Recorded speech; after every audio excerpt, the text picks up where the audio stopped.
Hello, welcome, my dear friends. Welcome for the Knowledge Capsule segment. A hearty welcome to all of you. Thank you so much for watching all the videos and following my videos. I request all of you to continue watching because from now I will be adding so many informations that will be relevant for the foundational literacy and many aspects in early year. So I welcome you once again and take you through my presentation here. Today we are going to discuss about foundational literacy. So I told you we have a timetable. So we will every Mondays we will discuss about foundational literacy. We understood that 78% in India, kids of class 3 cannot read class 2 textbooks, and we are trying to figure out the reason why kids are failing to attain foundational literacy. And while I was trying to understand this, I was really very fortunate to get an opportunity to do a research and present in the International Symposium in Finland this year, the previous year 2020. So I was really very fortunate, and as I started my research, what is research? Research is a simplified research, search it again, search it again till you find it. Yes, I was really fortunate, and in my result, I was able to identify 10 problem points. So these are the 10 problem points that I pointed and listed that could be causing the child failing to attain foundational literacy. So these were the major 10 problem points. So now I would like to throw light on each problem because it's very, very important for us to understand why at class 3 a parent is called from the school or from the teacher and told that he is not capable to read a new word, write a new word. So why the child fails in third standard? We will also try to find the reason. Then who is responsible? If the child is failing in third standard, then who is responsible to help the child? Is it the third standard teacher, the second standard teacher, the first standard teacher?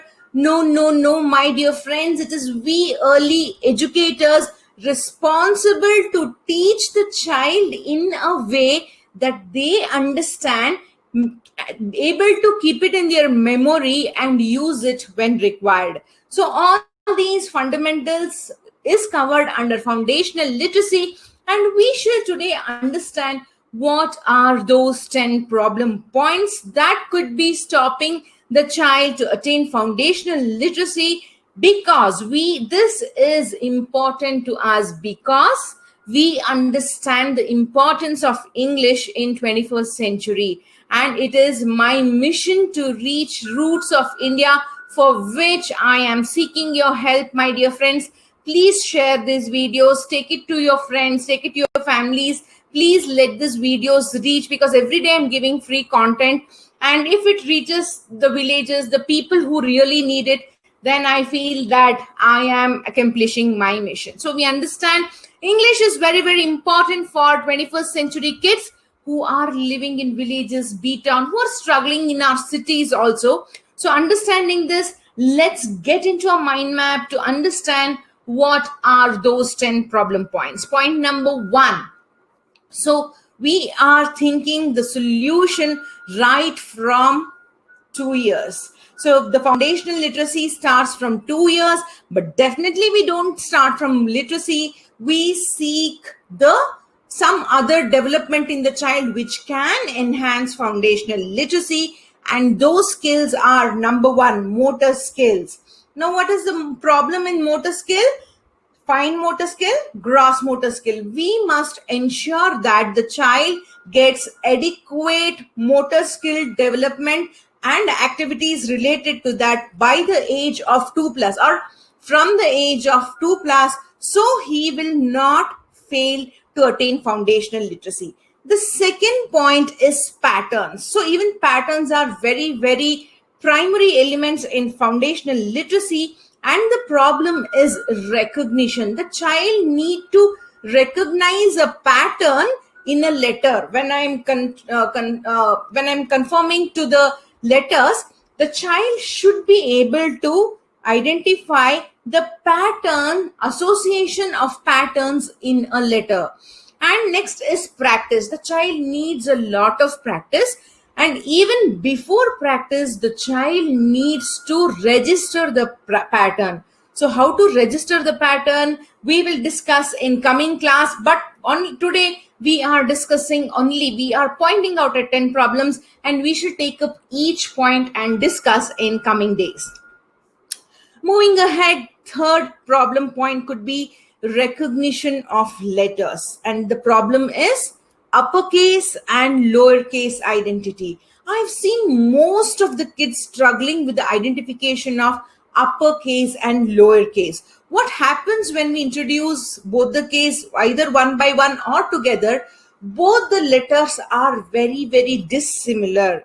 So I have seen practice of introducing upper and lower case as mother and baby, which is still two different people. Mother is a different person, baby is a different person.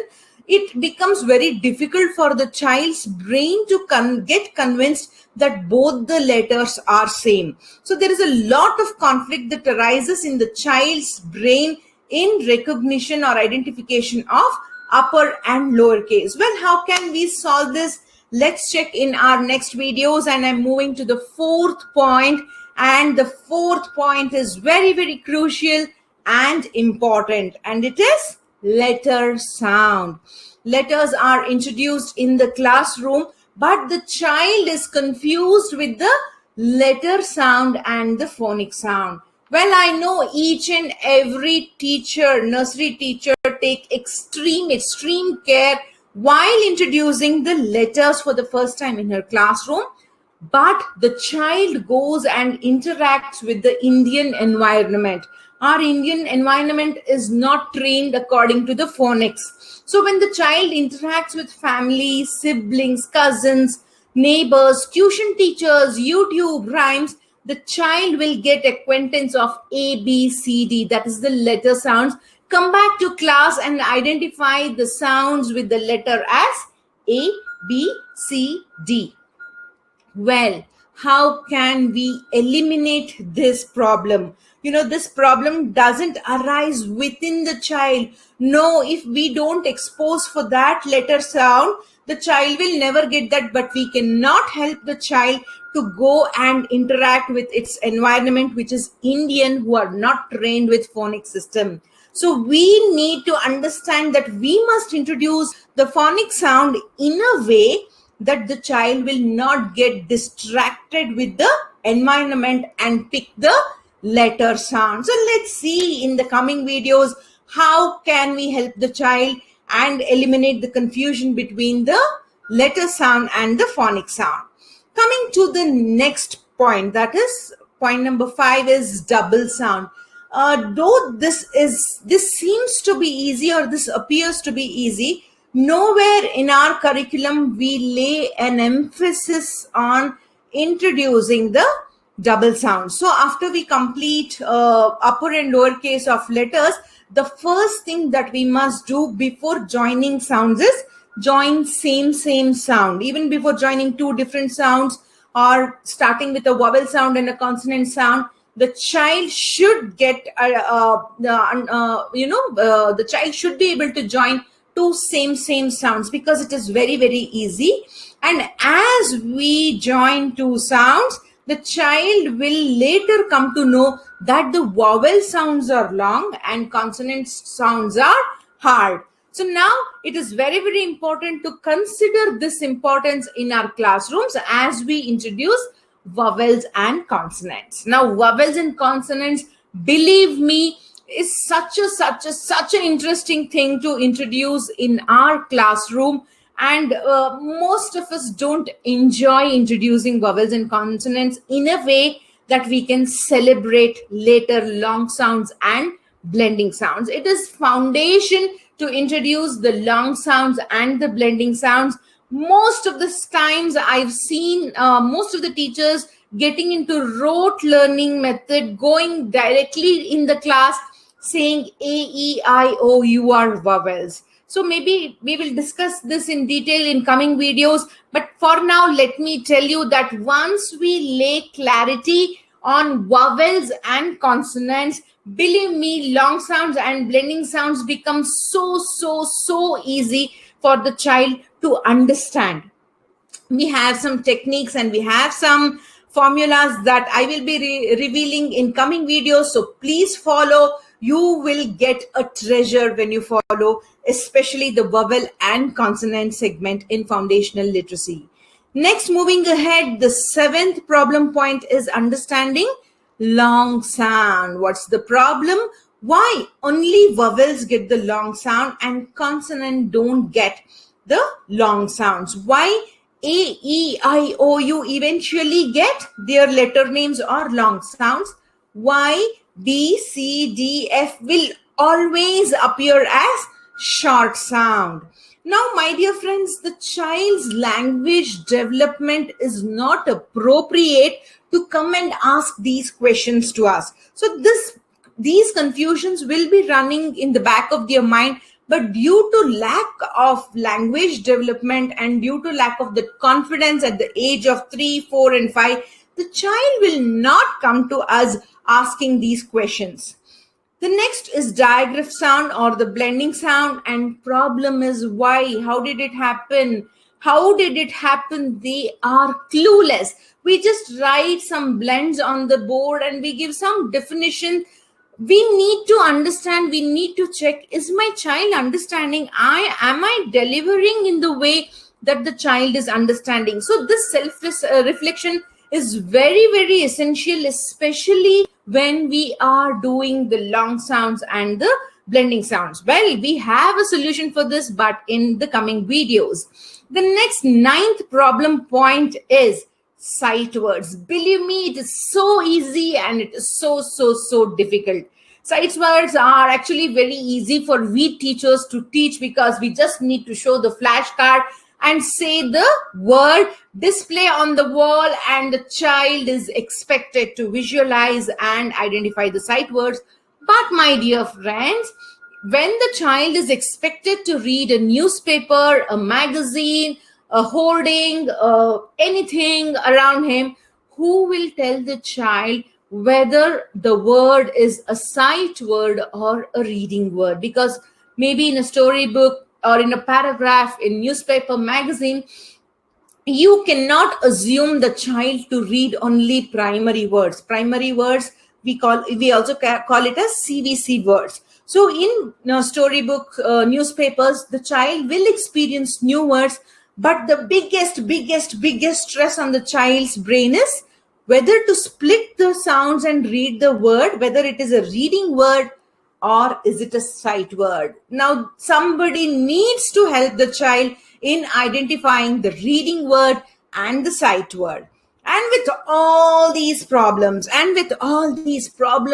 10th point is no clarity, full of confusion. In my foundational literacy, I'm still confused with patterns. I'm still confused with upper and lowercase registration. I'm still confused with mirror images. I still have no clarity on long sounds.